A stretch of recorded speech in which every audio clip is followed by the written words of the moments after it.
The lantern by the lake. There's a certain hush that falls over a lake at midnight. The wind goes still, and the water seems to hold its breath. That's what drew Mia there. Night after night, she found solace in the quiet. But on this particular evening, something felt different. A strange tension clung to the air, and the moon's reflection shimmered with an uneasy glow. As Mia made her way down the narrow path through the pines, her flashlight danced across tree trunks and crooked branches. Normally, the night chorus of crickets and distant owls was comforting, but tonight, every rustle felt like a warning. She couldn't say why, but her heart pounded harder with each step. When she reached the shoreline, the lake stretched out before her like a sheet of black glass. She flicked off her flashlight, letting her eyes adjust to the darkness. That's when she saw it, a faint light drifting on the water's surface, like a lone lantern bobbing with the ripples. She blinked, certain it must be a reflection of the moon or a passing boat. But there was no boat, and the moon hung high, far from the water's edge. Curiosity battled with unease. She stepped closer, toes nearly touching the gentle lapping waves. The light flickered, a soft, ghostly glow. No sound of oars. No sign of another person. Just that solitary lantern, drifting without rhyme or reason. Mia's breath caught in her throat when the light began moving toward her. Slowly, it glided over the lake's surface, as though guided by an unseen hand. A chill ran through her, part excitement, part dread. She glanced around, half expecting to see someone on the opposite shore controlling it. But the other side of the lake was hidden in darkness. She knelt down, touched the water. It was icy cold. The lantern drew closer, revealing a shape beneath it, a faint silhouette just below the surface. She couldn't make it out clearly, but it looked like a figure in the water, holding the lantern aloft. "Hello?"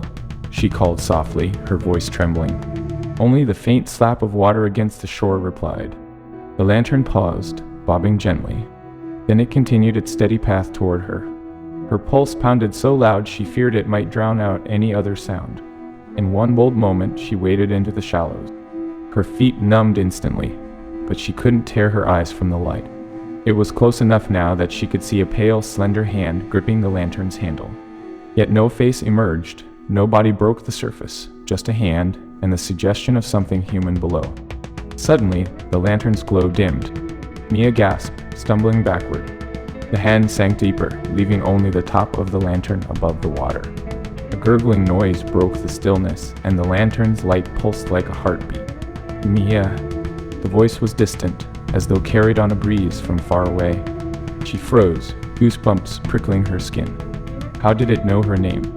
She peered into the dark water, her mind racing. Had she imagined it? "Mia," the voice whispered again, closer this time. She spun around, flashlight in hand, shining it on the shore behind her. Empty. But when she turned back to the lake, the lantern was gone. Only ripples remained, distorting the moon's reflection. Her heart hammered. She wanted to run, but something compelled her to stay. She took a shaky step forward, water lapping at her knees. That's when a hand, pale as moonlight, burst from beneath the surface and latched onto her wrist. She screamed, stumbling back, but the grip was iron strong, pulling her deeper. Cold water surged around her thighs, then her waist. She fought to keep her balance. The lantern reappeared, now so close she could see the rust on its handle. Behind it, a face emerged, a face that looked oddly familiar, but lifeless. Its eyes were open, unblinking, as though it had been underwater far too long. "Mia, help me," the face whispered, voice muffled by water. She recognized that face. It was a friend who had drowned here years ago, the tragedy that first drew her to the lake. Her mind reeled. This wasn't possible. Yet here it was, pulling her in, water swirling around them both. She tried to scream again, but water splashed into her mouth. The lantern's glow intensified, illuminating a ring of pale figures beneath the surface. More drowned souls, reaching out with desperate hands. Her lungs burned as she struggled. With one final burst of energy, she yanked her wrist free, stumbling backward into the shallows. She collapsed on the shore, coughing, shaking. When she looked up, the lantern was drifting away, deeper into the lake. The pale hand sank out of sight, leaving only darkness behind. Her entire body trembled as she crawled back onto dry land. The lake's surface smoothed over, calm and silent, as though nothing had happened. Catching her breath, Mia fumbled for her phone.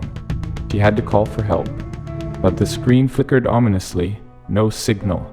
She turned back to the water, half expecting the lantern to appear again. Nothing. Only the faint reflection of the moon. She stood, dripping and cold, heart still pounding. The night air felt thicker than ever. As she gathered her courage to leave, her phone lit up with a sudden notification. A message from an unknown number. "You can't leave us behind." She dropped the phone in shock.